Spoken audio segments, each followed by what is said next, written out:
मैं ये कहना चाहता हूं कि आपकी वोट चोरी पकड़ी गई है, इसलिए बिहार बंद का आपने ऐलान किया है। मैं डॉक्टर अनवर अशरफ और जिला अध्यक्ष चिकित्सा प्रकोष्ठ आरजेडी, आज बिहार बंद का जो ऐलान बीजेपी की तरफ से किया गया है और उस विषय में मैं बात करना चाहता हूं कि किसी की भी मां को गाली देना निंदनीय है, लेकिन सिर्फ प्रधानमंत्री को गाली देना ही निंदनीय है, ये आज के बिहार बंद से पता चल रहा है। माँ बहनों का अपमान, आप किसी को कहते हैं जर्सी गाय, क्या वो माँ बहनों का अपमान नहीं है?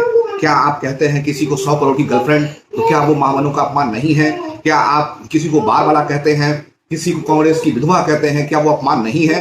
मैं ये जानना चाहता हूं, जब मणिपुर में माँ बहनों को नंगा दोहराया जा रहा था, उस टाइम में आपने क्या कहा? किस शब्द का आपने कभी एक शब्द भी उनके बारे में कहा? क्या वो अपमान नहीं है? सिर्फ आपकी माओं का अपमान अगर हुआ तो उसका अपमान मानते हैं, बाकी की माओं के अपमान का कोई अपमान नहीं है?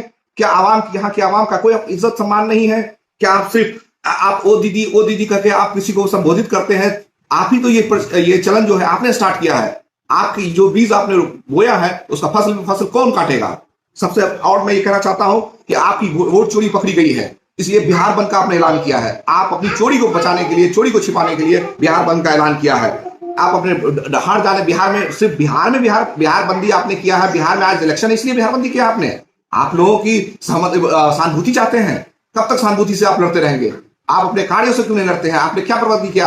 आपके विधायक हाईवे पे रेप करते हैं और वहां पर से क्या वहां विकास हो रहा है? आप उस पर क्या कार्रवाई हुई उस पर? हाँ, आप आपने उसके शब्दों पर क्या बोला? उसके अपमानों पर क्या बोला? क्या वो महिला का अपमान नहीं था? सार्वजनिक स्थलों पर ये सब घटना घट रही है, आपके प्रवक्ता ऑन कैमरा प्रेम शुक्ला जी गाली देते हैं दूसरी की माओं को, क्या वो अपमान नहीं है? सिर्फ आप अपनी माओं का अपमान कर। और आपके जो मनोहर लाल ठक्कर हैं, जो जिनका मैंने कहा कि हाईवे पे, क्या उनके बारे में आपने कभी कुछ कहा? जंतर मंतर पर जब पहलवान बेटियां इंसाफ मांग रही थी तो आप उनको क्या कह रहे थे? चरित्रहीन कह रहे थे। क्या वो मां बहनों का अपमान नहीं था? आप सिर्फ अपनी हाथरस की बेटियों को आपने क्या कहा? आपने रेप पीड़ित एमएलए के बारे में आपने कभी कुछ कहा कि वो मां बहनों का अपमान कैसे क्या कर रहा है? सिर्फ बहुत सारी लिस्टें हैं जिनके बारे में कहा जाए वो बहुत कम होगा।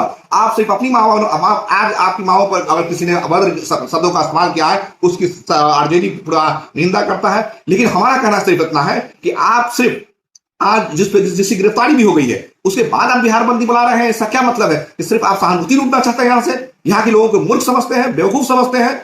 सिर्फ आप अपनी माँ का सम्मान जानते हैं, यहाँ के पूरी जनता की कोई सम्मान नहीं है। 13 करोड़ की आबादी है बिहार में, उसी किसी को सम्मान नहीं है। इवन यही बिहार ही नहीं, पूरे हिंदुस्तान की बात मैं कह रहा हूं। इतनी घटनाएं घट रही है जिसपे आप कभी कुछ नहीं कहते।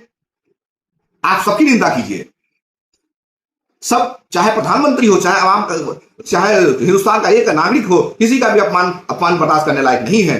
इसलिए सिर्फ सहानुभूति के लिए बिहार बंदी या इस तरह की घटना आपको इतनी आप आज पूरे मतलब बिहार बंदी में आज जनता को परेशान करना चाहते हैं। जिसकी गिरफ्तारी होगी, जो लॉ एंड ऑर्डर काम कर रहा है, आपकी तरफ से उसको अरेस्टिंग होगी, फिर उस पर बिहार बंदी का क्या मतलब है?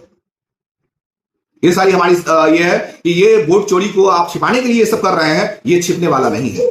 अब बिहार की जनता अब इतनी बेवकूफ नहीं है कि आप सिर्फ सहानुभूति के वोट मांगना चाहें कि किसी की चोरी को छिपाना चाहें, वो बच जाएगा। बिहार में बदलाव आएगा और सरकार बदलेगी, बिहार बदलेगा। धन्यवाद।